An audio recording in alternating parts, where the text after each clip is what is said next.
Kemudian masuk usia tahapan kata Rasul usia 7 sampai 12 tahun. Ini memasuki usia mumayyiz. Maka perlakukanlah dia seperti tawanan. Ini kata Rasulullah. Tawanan itu apa? Diajarkan disiplin. Maka ajarkanlah dia untuk sholat.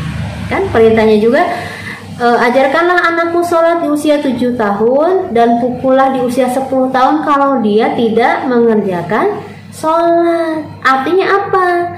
Dari usia 7 tahun itu kita harus penuh kesabaran. Jangan bikin cepet-cepet anak bisa sholat, bukan. Tetapi ajarkan dengan penuh kasih sayang, dengan penuh kesabaran gitu ya. Nah kalau kita sudah mengajarkan anak untuk sholat selama berapa? Berarti 4 tahun, sehari 5 kali, berarti berapa? Itu kurang lebih sekitar hampir 5.000 kali. Kita mengajarkan anak untuk sholat dengan penuh kasih sayang, dengan penuh kesabaran, baru boleh dipukul. Jadi bukan ujung-ujung kita pukul aja, bukan. Kan ada awalnya, ajarkanlah anakmu sholat di usia 7 tahun. Kalau dia belum mau sholat di usia 10 tahun, ketika kita sudah ikhtiar maksimal, baru pukul. Dan di tempat yang tidak menyakitkan. Itu aja untuk sholat sebagai tiang agama, sebagai ibadah yang utama, apalagi untuk pelajaran ya. Jangan sampai untuk pelajaran ini bapak ibu melakukan anak sebagai tawanan, nggak bisa cepret, nggak bisa dicubit. Nah anak boro-boro mau belajar, yang ada trauma ya. Sampai ada di mana di Surabaya ya, ibunya sampai dihukum. Kenapa? Anaknya dipukuli pakai selang coba, karena nggak bisa matematika. Astagfirullahaladzim.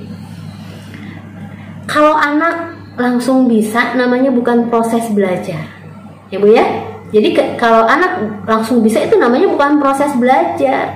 Maka anak ada ketidakmampuan dulu, baru diajarin sama kita, baru mampu. Ya. Nah ini mungkin yang harus diperhatikan dari sekolah. Nuwun sewu. Dari pihak sekolah bagaimana kurikulumnya menunjang ke arah sana. Misalkan tadi di usia dini jangan dikasih PR membaca menulis, gak usah. Dilatihnya apa? Di PR-nya apa? Bermain bersama ibu. Sekarang bermain apa? Mainin beras. Itu menyiapkan anak biar bisa nulis loh bu. Main tanah itu biar anak bisa nulis nantinya rapih tulisannya. Main air, nuang-nuang air, apa yang menyenangkan bagi anak gitu ya. Dan tidak terlalu ketat, fleksibel saja. Yang penting anak bahagia, ibunya nggak darting gitu ya. Kemudian tadi usia 7 sampai 12 tahun ini berarti usia SD ya Bu ya. Nah, ini usia kritis. Usia inilah yang menentukan bagaimana nanti anak akan menjadi anak yang taat dalam beribadah atau enggak. Di usia ini anak sudah bisa memahami sesuatu, maka berikanlah pemahaman. Berikanlah latihan soal nih dari sekolah yang membuka pemikirannya, bukan menutup. Misalkan banyaknya soal-soal di kita itu kan yang menutup, nggak membuka. Misalnya apa? Misalnya sebutkan contoh perbuatan toleransi beragama. Itu tertutup. Yang terbuka bagaimana?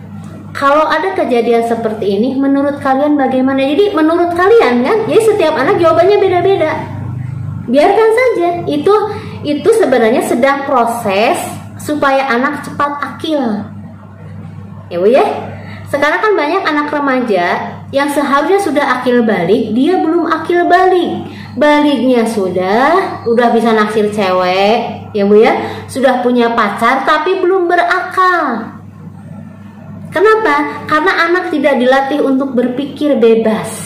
Maka anak bela berpikir terbuka gitu loh, berkembang pemikirannya supaya dia memikirkan sesuatu, supaya akalnya terlatih.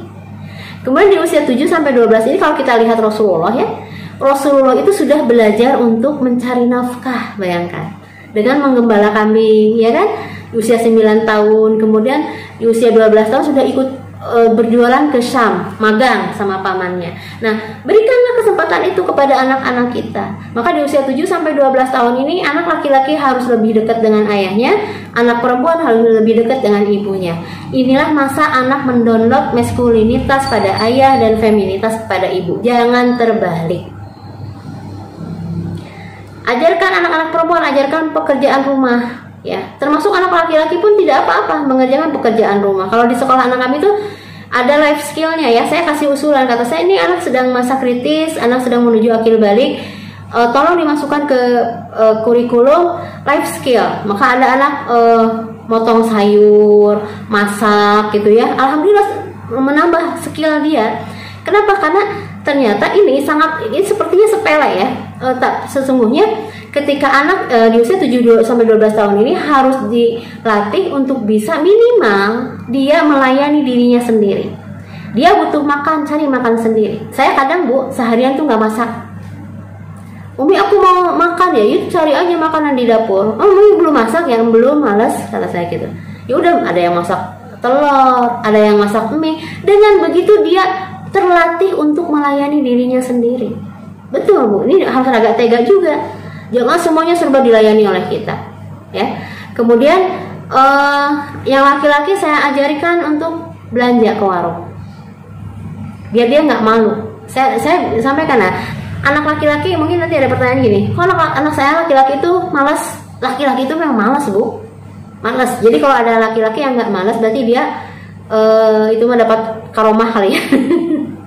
Jadi anak laki-laki itu memang bawaannya malas. Maka dia jangan dikasih tugas, tapi dikasih tanggung jawab. Nih anak laki-laki. Anak laki-laki misalkan malas belajar. Kamu ini nggak pengen ranking pertama? Memang nggak pengen, ya kan? Kalau ditanya gitu nggak pengen. Kamu nggak ingin pinter? Enggak. Buat apa? Ya? Apa yang harus kita lakukan? Sampaikan gini. Terserah kamu deh. Yang jelas, kamu itu bakal jadi ayah. Nah mereka mau mikir. Masa nanti kalau kamu nggak mau belajar, masa kamu nanti kalau kamu nggak mau belajar, kamu ditanya sama anaknya, ya ini pelajaran ini gimana ya? Aduh, ayah lupa, nggak tahu, ayah juga dulu nggak belajar. Nah, gimana kalau kayak gitu?